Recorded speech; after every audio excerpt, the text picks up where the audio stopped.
Bonjour à tous, bienvenue dans ce nouvel épisode. Salut tout le monde. On espère que vous allez bien, que vous avez passé un bon début de semaine. On se retrouve aujourd'hui pour l'épisode de la semaine. Julien a hâte de vous parler d'un sujet, sachant qu'en plus, moi, je sais même pas de quoi il s'agit parce que t'as un peu vu ça...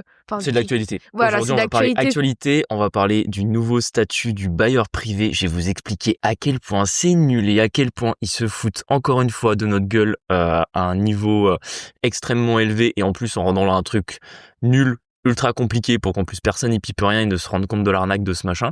Donc on va décortiquer tout ça ensemble aujourd'hui. Mais juste avant de démarrer, pour ceux qui sont intéressés, on a sorti une mini-formation sur comment acquérir son premier bien immobilier. Franchement, en vrai, c'est quand même super valeur ajoutée. Bon, ceux qui suivent le podcast, du coup, vous apprendrez pas mal de choses, je pense, même si on a déjà fait pas mal le tour.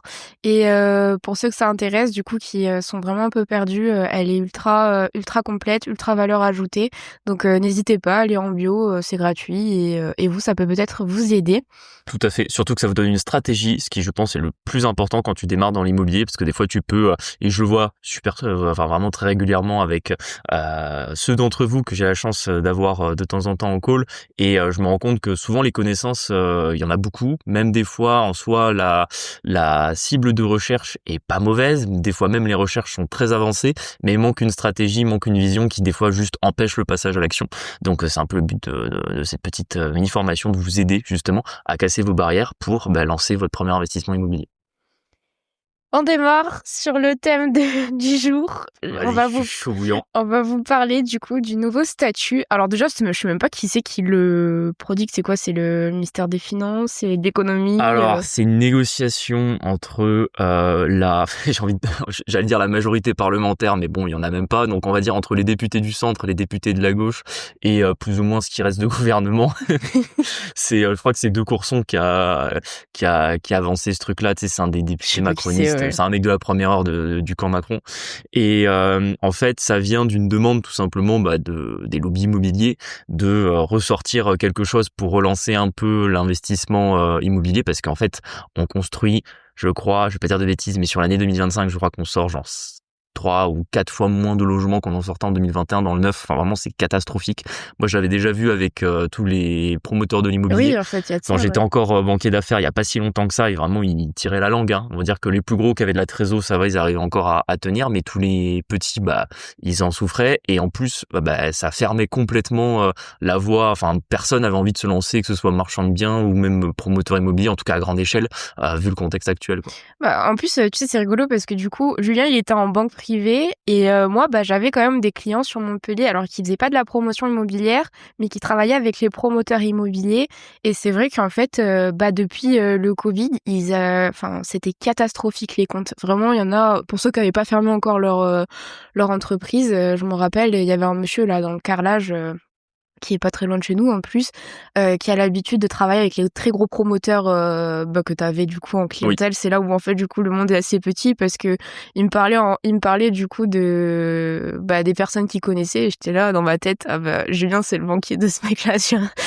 Et c'est vrai qu'ils avaient vachement de mal à redresser la barre parce que forcément quand ça tout se stoppe d'un coup et qu'en fait t'as pas les carnets de commandes qui suivent, en fait avec les acomptes, parce que la promotion c'est ça, avec les acomptes, les chantiers lancés, etc.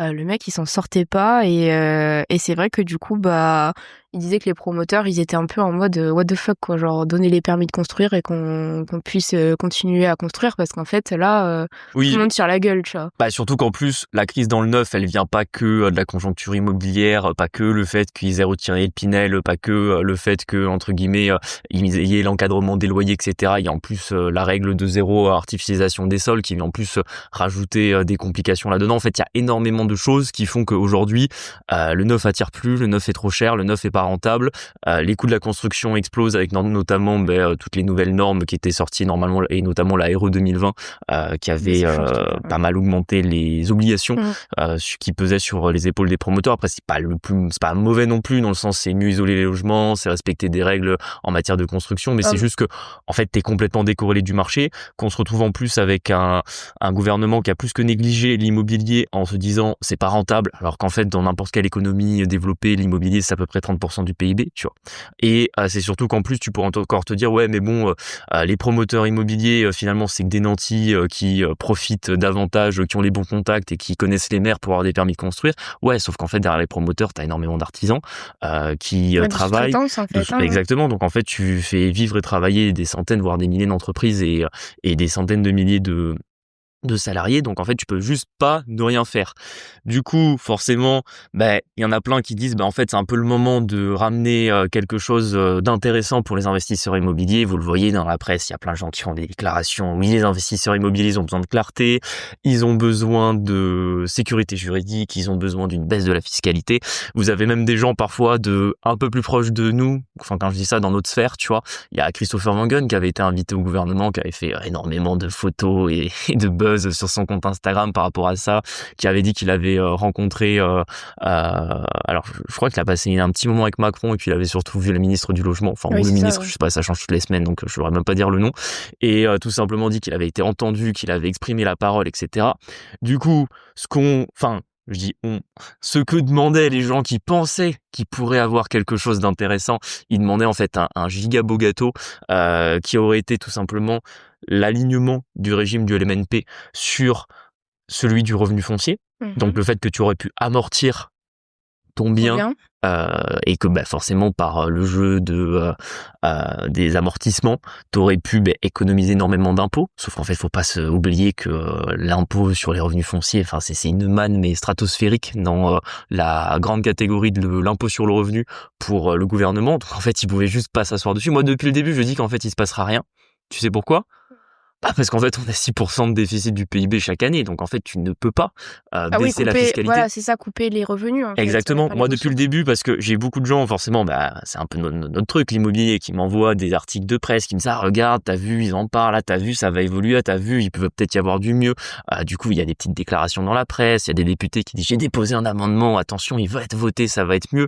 Là, en ce moment, on est dans le vote du projet de loi de finances pour l'année 2026, qui a d'ailleurs été rejeté cette semaine, mais C'est bon. que je suis même pas étonnée, en plus, parce que comment est-ce qu'ils peuvent... Enfin, ils arrivaient déjà pas à voter celui de 2025, donc comment est-ce qu'on peut arriver à voter celui de 2026, tu vois? Exactement. Mais bon, ça, j'y reviendrai à la fin parce que du coup, faut bien comprendre que là, c'est même pas la carotte et le bâton, c'est-à-dire c'est même pas le bâton qu'ils ont donné, c'est un gourdin.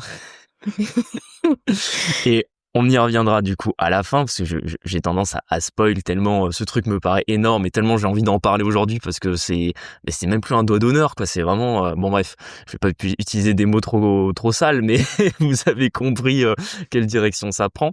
Et le truc, c'est que du coup on en revient où on voulait, encore une fois, j'emploie le on, mais il est pas bon. Ceux qui pensaient qu'on aurait quelque chose, ils voulaient un amortissement dans la catégorie des revenus fonciers, ce qui est totalement impossible pour les finances publiques. Du coup, on se retrouve avec ce fameux statut du bailleur privé qui est nul. Est-ce que c'est plus nul que... Le Pinel, oui. Oui, voilà, ouais. J'imagine. C'est-à-dire qu'en gros, les gens, en fait, ils demandaient le plus beau cheesecake que tu peux fabriquer avec une belle cerise sur le gâteau. Ils ont eu la cerise, encore elle est pourrie. Ouais. Ils ont pas eu le cheesecake, ils ont juste la cerise au milieu de la table et encore elle est pourrie, tu vois, t'as pas envie de la manger, elle a un goût amer, tu vois. Et en fait, ils nous ont sorti du coup ce statut du bailleur privé qui, je vous le dis, est plus mauvais qu'était le dispositif Pinel. Parce que Pinel, ça a le mérite quand même d'avoir créé des logements, etc., et d'avoir fait quand même une petite partie de la population, tu sais, d'avoir investi dans l'immobilier quand même. Sur la réflexion, le Pinel, moi je trouvais pas ça déconnant non plus. Après, dans les faits, il y a trop de charges, c'est pas rentable, etc. Mais au moins, ça faisait des logements neufs et c'était un minimum attractif pour ceux qui voulaient faire de l'immobilier pas risqué du tout, tu vois, et récupérer un peu d'impôts. Alors, de l'immobilier pas risqué, je suis pas tout à fait d'accord avec toi là-dessus. Néanmoins, je suis d'accord sur le fait que le Pinel avait les défauts qu'on lui trouve, et c'est évidemment nous qui sommes investisseurs rentables, qui encourageons l'investissement immobilier rentable, qui détestions le Pinel, mais tu as raison là-dessus, c'était quand même suffisamment attractif pour qu'entre guillemets des gens mettent de l'argent dedans, et entre guillemets ça permettait un peu de financer le logement neuf sur le dos de plus ou moins les catégories socio-professionnelles supérieures qui achetaient du Pinel sans rien gagner, et qui avaient l'impression de faire un patrimoine. Et en fait, ça marchait dans une économie de taux à 1%, parce que ton Pinel, tu faisais 4% de rendement, ton taux d'intérêt étant 1%, allez, t'avais quand même un petit enrichissement qui venait de ton effet de levier, c'est-à-dire qu'à la fin des fins, c'est nul par rapport à ce que tu peux faire en termes d'immobilier rentable, mais par contre, c'est vrai que si tu faisais un Pinel, je sais pas moi, que tu l'avais acheté en genre 2017, tu le revendais en genre 2027, voilà, t'avais quand même normalement gagné un minimum d'argent. C'est ce que mon père a fait. Enfin, mes Ouais, parents. bon, après tes parents, ils sont particulièrement mal achetés, on en reparlera peut-être pas dans cet épisode. Et du coup, pour revenir au statut du bailleur privé, ce qu'il faut voir là-dedans, c'est que tout simplement, en fait, ils ont du coup créé ce statut-là en disant on va vous donner de la lisibilité. Donc en gros, on va vous faire un truc qui n'est censé pas bouger. Déjà, c'est un dispositif pour 3 ans. Là, faut le voir. 3 ans? Oui, pour 3 ans. C'est-à-dire pour les investissements que tu fais entre le 1er janvier 2026 et le 31 décembre 2028. Ah, faut se presser, quoi. Ouais, faut se presser, mais je t'inquiète, il y a personne qui va se presser au portillon, en tout cas quand on aura bien expliqué pourquoi c'est nul. Première raison pour laquelle c'est nul, c'est que déjà en tant qu'investisseur, et on le dit tout le temps, vous devez être capable de pouvoir arbitrer vos biens. C'est-à-dire que là, la problématique du statut, c'est qu'en fait, tu t'engages sur 12 ans. Ok, donc il y a une condition de revente, du coup. Non, t'as pas de condition de revente, t'as une condition de devoir louer pendant De 12 ans. détention. Et de ne pas pouvoir vendre avant 12 ans. C'est ça qui est déjà gravissime en soi. C'est-à-dire que, bon, je sais qu'ils Parce veulent... qu'au final, t'as plusieurs portes de sortie, quand Ouais, même. t'avais à une porte de sortie à 6 ans, à 9 ans et à 12 ans. Là, non, c'est 12 ans d'entrée. En tout cas, pour l'instant, dans ce qui a été proposé, il n'y a pas de porte de sortie avant. Donc déjà, je trouve ça super long. Deuxième problématique, et ça, c'est un truc qui m'a fait un peu tiquer ce matin, et j'ai pas réussi à trouver précisément comment c'était libellé dans leur texte, mais globalement, tu dois faire un bail sur 12 ans. Alors déjà, un À bail... quelqu'un? Oui, alors déjà, normalement, un bail, c'est 3 ans, 6 ans si t'es en SCI. Je vois pas comment tu peux faire un bail sur 12 ans, ou alors il faut revoir la législation sur les baux. Donc déjà ça m'a fait tiquer, surtout qu'en plus, je sais pas, quand t'es propriétaire, t'as pas forcément envie d'avoir un locataire pendant 12 ans, tu vois. Ouais. Enfin, je sais pas, il y a une mini-rotation sur les locataires, des fois c'est pas plus mal, tu vois. Ouais, j'avoue. Donc, sachant que nous, en plus, on a été dans le cas avec notre fameux appartement avec l'arrêté d'insalubrité, on aurait bien préféré que le bail soit plus court et que la locataire parte avant, Ouais, tu vois. punaise, ouais. Bref, passons sur ce point-là. Ta carotte fiscale, quelle est-elle? Oui. Ouais. Alors, sur le Pinel, t'étais sur une réduction d'impôt. Donc en gros, on te prenait un pourcentage du bien qu'on venait te déduire de tes impôts. Donc globalement, sur le Pinel, vous récupériez, en général vous le faisiez sur 9 ans, c'était là où c'est le plus intéressant, vous récupériez 18% de la valeur du bien. Donc vous récupériez 2% de la valeur du bien. Par contre, c'était un bien neuf, bien évidemment, mais vous récupériez 2% de la valeur du bien chaque année en réduction d'impôt. Donc globalement, sur la durée de tes 9 ans, tu avais récupéré 18% de la valeur du bien en réduction d'impôt. Donc globalement, ça veut dire que ton bien, tu lui avais payé 18% moins cher. Vous me suivez? Parce qu'en gros, c'était 18% que vous déduisiez de votre impôt. Là, dans le statut du bailleur privé, c'est un amortissement. Oula, attends. Est-ce que tu vois là d'où y arriver? C'est-à-dire qu'en gros, ils vous ont remplacé une réduction d'impôt par un amortissement. C'est-à-dire que maintenant, quand vous allez détenir votre bien pendant 12 ans, vous aurez le droit d'amortir jusqu'à 80% de la valeur de celui-ci. Après, quand je dis 80%, vous n'amortissez pas 80% pendant 12 ans. Vous pouvez amortir jusqu'à 80% si vous le gardez, par exemple, je sais pas, faudra faire le calcul, mais vous le gardez 30 ans ou 40 ans. Par contre, vos amortissements sont plafonnés. Je sors mon petit téléphone parce qu'en fait, vu qu'en plus, ils ont rendu le truc compliqué, t'as plein d'amortissements en fonction de à qui tu loues. Globalement, faut savoir que, comme pour le Pinel, vous allez devoir regarder les revenus de vos locataires. Donc, en plus, c'est compliqué parce qu'en fait, déjà, quand tu loues, t'as pas envie de devoir te casser la tête à vérifier les revenus de ton locataire. Enfin, je veux dire, en fait, on veut trouver un bon locataire. On est là, ah non, vous gagnez trop cher, on peut pas vous louer, tu vois. Enfin, du coup, il y a encore, c'est comme le Pinel, en gros, faut des étudiants ou des personnes avec des revenus plutôt bas, du coup, c'est plutôt ça? bas. Mais le problème, c'est que sur le papier, c'est pour aider les gens qui ont du mal à se loger. Mais le problème, c'est que les gens ont du mal à se loger parce que la loi est mal faite, pas parce que, entre guillemets, il n'y a pas assez de gens qui font du social pour louer, tu vois. En fait, encore une fois, ils prennent le problème à l'envers. Donc, entre guillemets, déjà, cette condition-là, elle est nulle. En fait, t'aurais dû juste louer à n'importe qui. Le but, en fait, c'est d'amener... En fait, le but économique de l'immobilier, c'est de faire plus de logements. Si tu fais plus de logements, tu fais plus d'offres, tu rationalises ton marché. Là, il faut encore un truc où, en gros, au lieu de faire quelque chose de simple, il faut encore un truc compliqué avec différents taux et où, en plus, tes différents taux vont être conditionnés à la qualité du locataire que tu vas trouver. Mais en fait, dans tous les cas, si tu prends un locataire pas bon... en fait, étant donné que la loi est super protectrice des locataires, tu vas pas vouloir le faire parce qu'en fait, tu vas pas te dire OK, j'ai un meilleur amortissement, mais en fait, il va peut-être pas me payer mon loyer parce qu'il gagne trop peu d'argent. Enfin, tu vois, en fait, c'est le serpent qui se mord la queue. Alors qu'au bout d'un moment, on s'en fiche complètement d'avoir des amortissements complémentaires pour louer à des gens qui ont moins de revenus, tant que la loi est aussi bloquée. C'est-à-dire qu'en fait, il fallait plutôt simplement rajouter des logements sur le marché et faire des lois où, grosso modo, quand par exemple, aligner le régime des baux d'habitation sur celui des locaux commerciaux, où globalement, ton locataire, s'il ne paye pas en 3 mois, il est dehors et pas de trêve et supprimer la trêve hivernale. Tu vois, ça aurait été malin. Bref, je reviens du coup, ça m'a laissé le temps de sortir mes petits taux. Les taux, que sont-ils? Vous amortissez 3,5% par an si vous faites un investissement dans le neuf avec un loyer intermédiaire, 4,5% par an dans le neuf avec un loyer social et 5,5% par an dans le neuf avec un loyer très social. J'ai pas les montants des revenus, ils seront fixés ultérieurement par décret, peu importe, vous commencez à voir la DUL. Dans l'ancien, parce que ce dispositif marche aussi dans l'ancien, à condition que quand vous achetez un bien, vous fassiez au moins 20% de travaux par rapport au prix du bien. Donc tes travaux seront déductibles et tu pourras amortir la valeur de bien ancien. C'est pas bête sur le principe, parce que tout le monde te demandait un dispositif qui permettait de profiter aux gens qui font des affaires sur l'ancien et qui rénovent des appartements. Vous pourrez amortir du coup 3% avec un loyer intermédiaire, 3,5% avec un loyer social, 4% avec un loyer très social, dans l'ancien. Le problème, c'est qu'en fait là c'est un amortissement. Donc un amortissement c'est une déduction, mais c'est une déduction d'un revenu, c'est pas une déduction d'un impôt. Donc vous avez remplacé un Pinel où on vous donnait déjà une carotte qui était pas terrible, qui était 2% de la valeur du bien en réduction d'impôt, on te le remplace par un amortissement qui du coup vient plus haut dans ton calcul de l'impôt, qui vient se déduire de ton revenu. Oui, en fait c'est ta base du coup juste que Exactement. Là, si vous avez jamais fait de fiscalité, je vous ai perdu, vous inquiétez pas, j'ai sorti mes petits calculs. Globalement, quand on faisait un Pinel sur un bien à 350 000 euros, ça vous faisait une réduction d'impôt de 7 000 euros par an. C'est OK. Ce qui était OK. Avec le nouveau dispositif, sur un investissement à 350 000 euros sur un logement intermédiaire, ce que vont faire la majorité des gens, vous aurez un amortissement de 12 250 euros par an. Mais du coup, si ta pression fiscale c'est 50, tu te retrouves à 6 000 de déduction d'impôt à la fin. Parce que tes 12 250, c'est de l'amortissement, c'est pas de la réduction d'impôt. C'est pas de la réduction d'impôt. Parce que tu vois la douille. Sachant que si tu n'as pas de revenus, ton amortissement il est perdu. Ton locataire te paye pas le loyer. T'as rien à déclarer dans tes revenus. Si tu pratiques un amortissement, du coup, tu gagnes rien. Alors que ta réduction d'impôt, même si c'était pas loué, même si c'était pas payé, c'était quand même déduit de ton impôt, de tes autres revenus.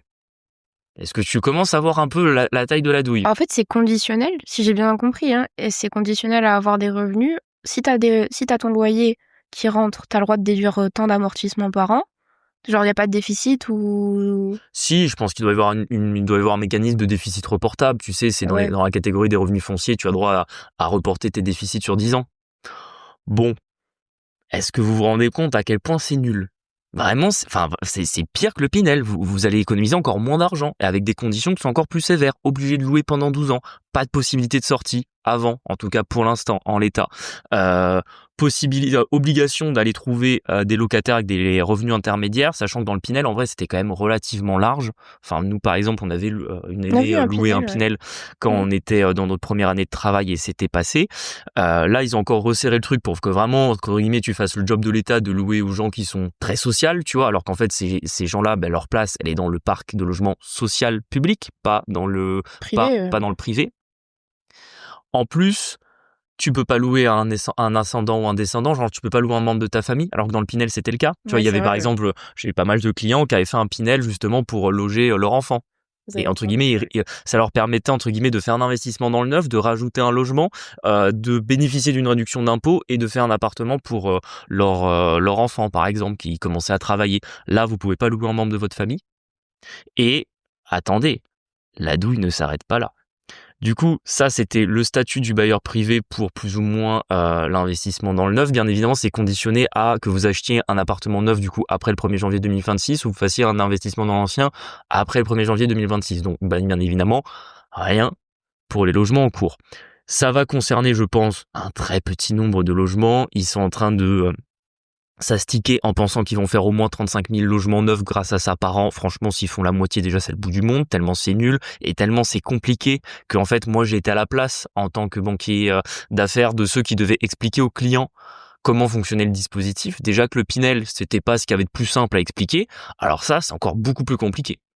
Donc franchement, enfin, je vois pas comment quelqu'un va logiquement se dire ah ouais, c'est mais génial, en je vais fait, investir ils dedans. présentent ça comment du coup? Genre, parce que t'as dit tout à l'heure la carotte, enfin la carotte fiscale, mais en fait là, il y a pas de carotte en soi. Enfin, si quelqu'un réfléchit un petit peu, tu te dis c'est nul, tu vois. Oui, mais en fait, limite, je me dis, c'est tellement compliqué qu'en fait, ils espèrent que la personne se dit, ok, c'est compliqué, mais comme c'est un avantage fiscal, je saute. Tu vois, c'est chose qu'on dit, c'est que le français, il est tellement taxé que quand tu lui jettes une réduction d'impôt par la fenêtre, Ah, il il se l'apprend à chaque précipite fois, pour ouais. aller la rattraper, tu vois. Donc, franchement, c'est nullissime. C'est à des années, enfin, c'est vraiment à des années-lumière de ce qu'il faut. C'est-à-dire qu'en fait, les gens demandaient simplement de la sécurité juridique et moins de pression fiscale. Et là, ils te sortent un truc qui n'est ni sécurisant juridiquement et qui, en termes de pression fiscale, ne change pas grand-chose. Je suppose qu'au niveau de la plus-value, du coup, s'il y a plus-value. Bah, il y a réintégration, c'est un amortissement. D'ailleurs, tu me fais une excellente passe pour que je puisse enchaîner sur le sujet d'après parce que j'espère que vous étiez bien assis et que vous vous tenez bien accroché au bureau parce que là, vous allez tomber de votre chaise, je vous le dis. Depuis le 1er janvier 2025, il y a la réintégration des amortissements sur les MNP. C'est ce que j'explique chaque semaine, parce que chaque semaine, des gens me disent « Ah, j'ai vu que le MNP, c'était génial, etc. » Et chaque semaine, je leur casse un petit peu leurs illusions, en leur expliquant que c'était moins intéressant qu'avant. À partir du 1er janvier 2026, je parle au conditionnel, parce que du coup, le projet de loi de finances 2026 est loin d'être voté, mais si ce truc était rentré en application, en plus de vous donner une cerise pourrie sur le statut du bailleur privé, ils vont complètement désavantager l'amortissement du LMNP. Encore. C'est-à-dire qu'avant, globalement, un amortissement sur un LMNP, vous pouviez pousser jusqu'à 4% par an à peu près d'amortissement. Ouais. Nous, c'est ce qu'on a sur le nôtre, plus les charges, etc. Ils vont plafonner le montant maximum de l'amortissement du LMNP à 2% par an. Oh, mais on est chez les communistes ou Et chez les communistes. Du coup, en fait, ça casse complètement l'intérêt d'un amortissement en LMNP. Autant tout passer à la SCLIS, en fait, du coup. Exactement. Le LMNP, ça sert à quoi? C'est-à-dire que là, la SCLIS, nous, vous le savez, dans notre stratégie fiscale, la SCLIS, on lui met une petite couronne. Vous voyez, c'est la petite reine en termes de dispositif fiscal actuellement. Là, elle devient Jésus. Genre là, si vous voulez, il peut rien lui arriver. Genre si vous voulez, on peut lui tirer dessus. La SCLIS, elle sera toujours là parce qu'en fait, on est sur le régime des sociétés, des entreprises. En fait, ouais. Donc bon, alors je touche du bois. Hein, ils peuvent bien évidemment rajouter des impôts dessus, mais si vous voulez, on va se retrouver avec une distorsion d'amortissement sensationnelle entre le montant d'amortissement que vous pouvez pratiquer dans une SCLIS et celui que vous allez pouvoir faire en LMNP, qui va être du simple au double globalement. Donc là, pour le coup, ils viennent de détruire le LMNP. Donc en fait, il y avait encore des gens qui faisaient de l'investissement immobilier parce qu'ils disaient que le LMNP c'était pas mal. Et quand j'étais banquier d'affaires, je le voyais, hein, même s'ils faisaient pas d'immobilier rentable, vous avez plein de gens qui achètent des appartements pour faire du meublé parce qu'entre guillemets, ils se disent ok, c'est un peu plus intéressant. Je reviens, ça fait mon lien avec ce que je disais au début de cet épisode sur le fait que le problème aujourd'hui sur l'immobilier en France, c'est pas qu'un problème de fiscalité ou de dispositif, c'est avant tout un problème de protection du bailleur et que quand tu fais du LMNP, tu as un bail qui est plus protecteur de ton bailleur parce que c'est beaucoup plus facile de se débarrasser d'un locataire. Donc, il y avait plein de gens qui allaient sur le LMNP pour toutes ces raisons-là et notamment la première qui t'amène au LMNP, c'est la raison fiscale que tu pouvais pratiquer des amortissements, la déduction des charges, que tu payais beaucoup moins d'impôts qu'en revenu foncier. En faisant ça, ils te font payer plus d'impôts sur le LMNP. Du coup, tu ne fais plus de LMNP. Du coup, les pauvres étudiants qui ont besoin d'un appart meublé parce qu'en fait, ils déménagent à 500 bandes de leurs parents et qu'ils n'ont pas 3000 € à mettre dans un déménagement, ils vont faire comment ? Parce que moi, très sincèrement, je fais plus de LMNP. Mais si je fais de la SCLIS, je fais pas du LMNP non plus parce que aucun intérêt de faire du LMNP dans la SCLIS. On va pas s'embêter. Donc, encore une fois, en pensant bien faire, après des fois, je vous le dis, hein, ces gens-là, ils se foutent de notre gueule. Je pense pas qu'ils pensent bien faire. Je pense qu'en fait, ils pensent juste enfumer tout le monde avec leurs tout petits moyens qu'ils pensent avoir à leur disposition. Et globalement, sur le LMNP, en fait, ils viennent de détruire un des derniers dispositifs qui, pour le coup, fonctionnait, en tout cas pour l'investissement en nom propre.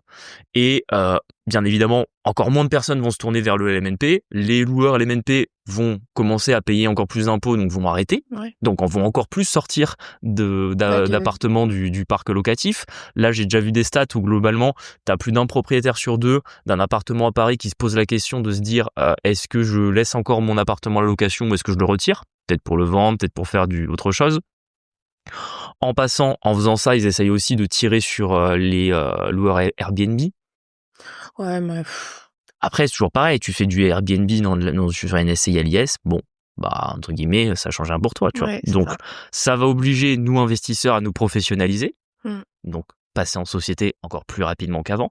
Mais voilà, je voulais vous montrer un peu à quel point ils étaient à côté de la plaque. Tu te rendais pas compte à quel point c'était aussi Non, pourri? en plus, je vois pas l'intérêt. Du coup, enfin, à quel moment ça va passer? En plus, ce que je me dis, mais heureusement que je suis plus comptable. Et t'imagines la déclaration d'impôt en plus Ah à ouais, faire? Quel mais enfer! Quel enfer! c'est bien, vraiment, ils ont réussi à faire tout l'inverse de ce qui était nécessaire. Après, tu vois, enfin, on s'attend pas grand-chose de nos politiques, tu vois. Mais là, j'avoue que quand même, ils ont tapé fort.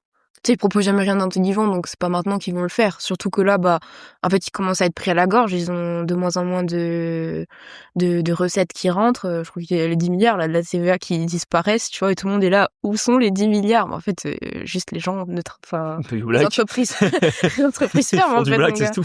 Donc, bon. Mais là, j'avoue que... En fait, est-ce que c'est un coup de pub, tu penses? Parce que, tu sais, il y a les élections 2027 ou quoi, et en fait, Non, histoire de se dire, ouais, faut quand même qu'on propose un truc et tout. Enfin, je sais pas.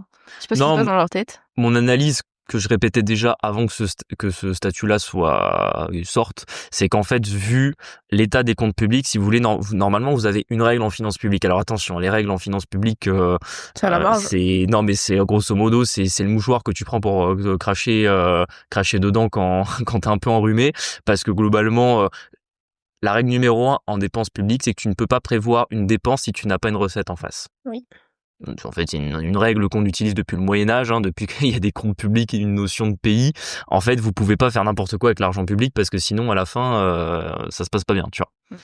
Donc, globalement, ce qu'il se passe, c'est que si vous prévoyez, du coup, une dépense, parce qu'en soi, il faut voir aussi en finance publique, la dépense, c'est aussi la rentrée qui ne vient pas. Donc globalement, si vous faites un statut pour le bailleur privé, vous devez calculer combien ça va coûter. Mais vous calculez aussi combien ça va coûter de combien vous n'allez pas rentrer. En fait, c'est ça avant tout. Donc bien évidemment, étant donné à quel point les finances publiques sont plus que serrées, quand ils ont fait ce truc-là, ils ont plus ou moins calculé ce que ça allait coûter. En plus, ils imaginent faire 30 000 logements dans le neuf chaque année. Ils les feront pas, c'est évident. Ils devaient bien trouver l'argent quelque part. Du coup, ils ont rogné sur le dernier truc où ils pouvaient encore gratter un peu, c'est sur le LMNP, sachant que ça fait déjà 3 ou 4 ans qu'ils le font. Du coup, c'est pour ça que tous ceux qui s'attendaient à une révolution et qui s'attendaient que l'investissement immobilier en France soit moins taxé, ça n'arrivera pas. En tout cas, ça n'arrivera pas à court terme. En tout cas, ça n'arrivera pas tant que les retraites représentent 30% du PIB, si vous voulez. Si vous voulez, à partir du moment où, je sais pas moi, on divise les retraites par 2, bah là, tout d'un coup, on respire et on peut éventuellement prévoir des choses. Mais là, pour l'instant, c'est pas possible. Je vois bien qu'en fait, ils tournent autour du pot pour pas prendre dans les retraites, tu vois, parce qu'en fait, c'est leur électorat, donc ils vont pas taper dessus. Mais en fait, au bout d'un moment... ils vont être contraints, il faut bien se rendre compte que il va falloir passer par là, tu vois. Je sais pas trop. Oh, je pense qu'il y a une sorte de déni. Après, en plus, tu sais, c'est le truc. En vrai, avec les moyens qu'ils ont, pour moi, ils auraient pas pu faire un banger fiscal, tu vois, parce qu'entre guillemets, ça coûtait trop cher. Mais t'aurais quand même pu faire un dispositif qui était un minimum simple, tu vois. Par exemple, t'aurais pu faire un truc du style, je sais pas moi, t'achètes un logement DPEG. Allez, vraiment, ils faisaient un truc genre full focus le DPEG. Genre, c'est le plus mauvais DPE. T'as acheté un logement DPEG, et si tu le faisais, je sais pas moi, t'avais une prise en charge de 50% des travaux avec un engagement de mise en location de 6 ans, par exemple, un truc comme ça. Ouais, ou juste une exonération d'IS, ou tu vois, un peu comme... Enfin, je sais pas. Ouais, voilà, un truc qui en plus aurait pu... ouais, t'as raison, un truc qui aurait en plus pu s'adapter si tu loues à l'IS. Pas d'encaissement, pas de décaissement, on est bon, tu vois. Voilà, c'est ça. Ils auraient pu faire un truc, un minimum malin. C'est un dispositif qui allait coûter maximum 400 millions d'euros par an à l'État. Ouais, mais à la fin, ça rapporte plus, du coup. Oui, c'est ça. Non, mais pour le coup, tu crées vraiment de la valeur parce que tu partais du principe que les logements G, de toute façon, c'est ceux qui... Enfin, il y en a plein aujourd'hui qui ne se louent plus vu qu'ils sont interdits à la location. Du coup, tu partais vraiment dans une logique de ramener des appartements sur le marché français et tu faisais en sorte de t'attaquer à ceux qui sont plus problématiques aujourd'hui. Ouais. Tu faisais ça. Allez, ça coûtait quelques centaines de millions. Ça aurait visé De toute façon, on n'est plus à ça près. 20 à 40 000 logements par an à peu près. Et ça, pour le coup, ça aurait été malin. Ça, pour le coup, ça aurait été un truc. Mais un truc simple, pas d'obligation de revenus sur les locataires. Tu peux louer à ta famille si tu veux. Voilà, un truc simple, un truc avec de la liberté. Là, ils te font juste un truc hyper compliqué, avec plein de règles, parce que on en revient toujours au même. C'est que là, en gros, ils vont encore plus taxer les loueurs LMNP, parce qu'après tout, ce sont que des riches nantis bourgeois qui méritent qu'on leur prenne jusqu'au moins d'euros pour faire plaisir Ouais. aux économistes. T'écoutes les partis de gauche, c'est un peu ça. Hein. Ouais, non, Franchement, c'est totalement ça. Et le problème, c'est que en face de ça, on te met un dispositif, au lieu de te faire un truc avec un minimum de liberté, on te dit ah non, attends, tu ne vas payer que 45% d'impôts au lieu d'en payer 60. Alors attention mon gars, tu vas voir, les conditions, elles sont strictes, et si tu ne les respectes pas, toute la puissance fiscale française va venir te taper dessus. Attention, hein. On rigole pas, hein. Attention, hein. On t'a donné 15% de réduction d'impôt sur tes amortissements sur la durée que tu ne récupéreras même pas, parce qu'en fait, dans tous les cas, ton amortissement est conditionné au fait que tu perçoives un loyer. Ouais. Donc attention à toi, hein. Moi, je pense qu'on devrait monter à l'Élysée et faire un PowerPoint gratuit, tu vois. Genre 45 minutes de comment est-ce que fonctionne l'immobilier. J'y crois même pas, regarde, c'est ce qu'a fait Van Gun. La réalité, c'est que ces gens, pour moi, ils ont ni l'envie, ni la Oui, c'est ce que j'ai possibilité de dit, le du faire. coup, c'est de la communication, juste histoire de dire on a fait un truc, on a proposé un truc en votre faveur, machin, truc, Oui. et... Oui. Ouais, bon. Oui, mais c'est un peu ça, il y en a qui appellent ça de l'esbrouf, ou c'est de l'air, quoi, en fait. Et ils ont mis un ventilateur, ils sont là, regardez, ah, vous sentez l'air frais sur votre visage, on vient de refroidir la pièce. C'est à peu près ça, tu vois, c'est en fait, il fait 50 degrés dans une pièce, on te demande de la refroidir, t'allumes un ventilateur, et là, il fait moins chaud, hein. Alors qu'en fait, la température est la même, juste comme vous avez un petit peu d'air qui touche votre peau, vous avez la sensation qu'il fait moins chaud, tu vois. Ben là, c'est un peu ça. On vous donne une micro-réduction d'impôt qui est toute pourrie, mais vous avez l'impression qu'ils font un truc pour baisser les taxes.